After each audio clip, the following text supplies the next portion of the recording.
Hi you guys, Lindsay here. Well, welcome back to my channel, Inside to Him. Okay, you guys, well, before we actually get to any sewing, we need to prep a couple of stations. We have to get our sewing machine ready to go, and we need to get our ironing station ready to go. So I'm going to show you how I would do that for a project. Here's my fabric. You remember it from when we cut it out last week.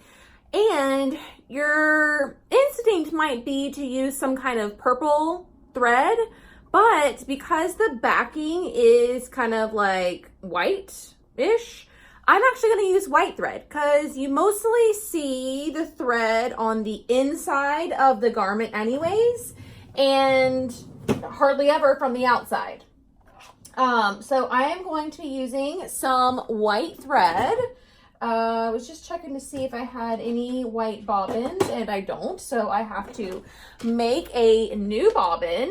What I have set up, in case you're curious, is I have this little plastic bobbin case by Dritz. Again, as always, all the products I mentioned in my videos will be in the description box down below, so check that out if you're interested in purchasing any of these things. I just have one of these acrylic ones where I keep like navy, black, white, gray, like those common kind of colors. I keep bobbins filled up there. And then for my like random fun assortment, I have a, what's this thing called? Bobbin Saver. These things are awesome. I really, really love this. It keeps your thread from unwinding because it's, I don't know, like rubbery. And so, I don't know, just stays more organized. But I don't have a white bobbin at the moment, so I have to get a bobbin, and I will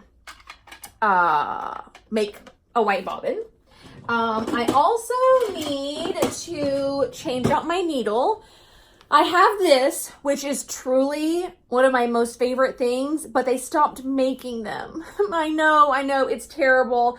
I've been keeping an eye out to see if they are going to bring it back, but I haven't seen anything like it come back. I'll check again for this video, put it in the description box if I find anything, but this was made by Dritz. I got it 4 or 5 years ago.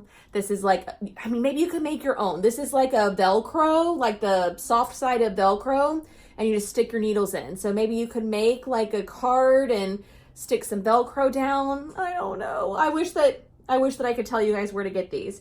But, okay, so for needle size, if you are using a lightweight drapey woven like this, rayon challis, rayon crepe, you know, any of those kinds of fabrics that we suggested for this video, for this pattern, I would use either a universal size 70 or a Microtex size 70.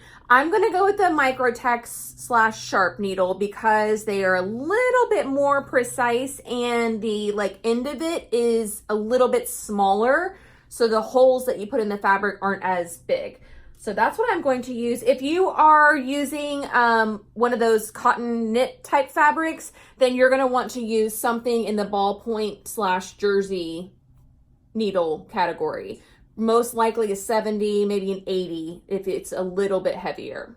Okay, so I'm just going to load up my machine here, and then I'll meet you at my ironing board.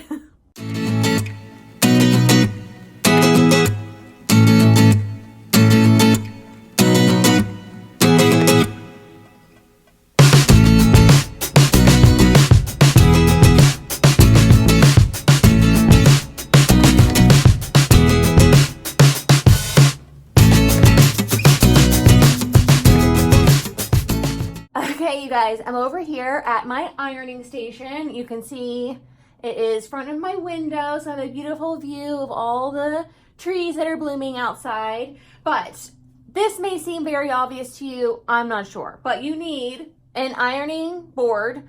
Mine is all metal. I thought that was really important, like all the undersides are all metal. And then it doesn't have like a super thick pad. I don't find that to be very helpful. It just has like a regular old one that you get from Target. Then I have my iron, and before you freak out about it being horizontal, it's actually intended to stay that way. You don't turn it on its heel. It's made by Oliso. I will have the link in the description box And I think I have a coupon code for them too. I'll leave that there if I have one. But it's really, really cool and a little weird to get used to, but you always leave it horizontal like this. And then when you're ready to use it, it knows. And then you can go about doing all of your ironing. It's really, really cool. I love it a lot, as you can tell. Okay, you also need to have some like backup water for your iron, because inevitably you are going to go through like the cup of water that's in the reservoir. So I just like to go ahead and have some ready to go so I don't have to like go out to the kitchen and get more water. You can use tap water or like bottled spring water. You really don't want to use any distilled water. So tap or bottled spring water is best for your iron. And that's really it for your ironing station. You could also have a pressing cloth, which I obviously keep close by. And this will prevent your fabric from getting scorched. If you lay this over your fabric and then press it, it'll just let through a gentle amount of heat. And honestly, we're using fabrics that are so lightweight and thin that you don't need a ton of heat. I have mine set to the wool/silk setting and on like the lightest amount of steam, and that'll steam my rayon plenty good. And so whatever you have, there is a cotton setting, but even if you're using the cotton knits, I still think that's a bit of overkill. You could probably ping back the heat a little bit and the steam as well.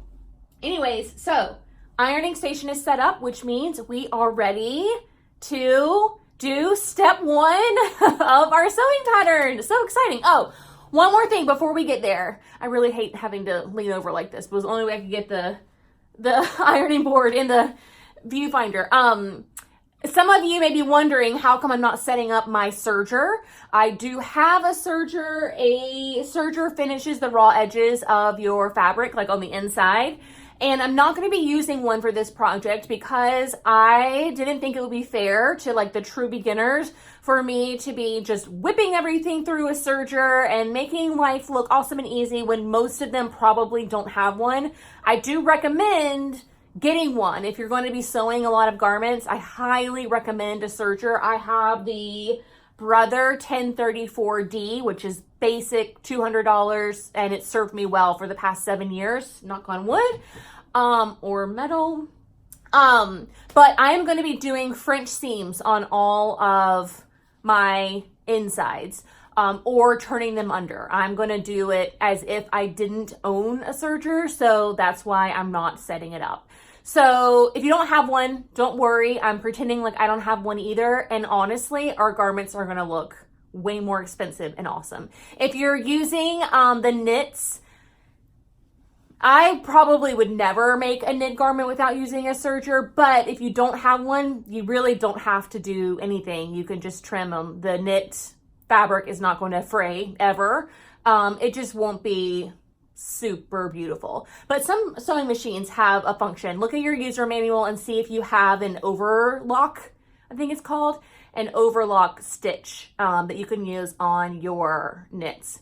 Anyways, that's all I have to say about finishing seams. You'll see how to do French seams. I'll show you how I'm going to finish all of my seams as we go along, so don't worry too much about that. But I just wanted to address why I'm not setting up my serger. Okay, let's get sewing.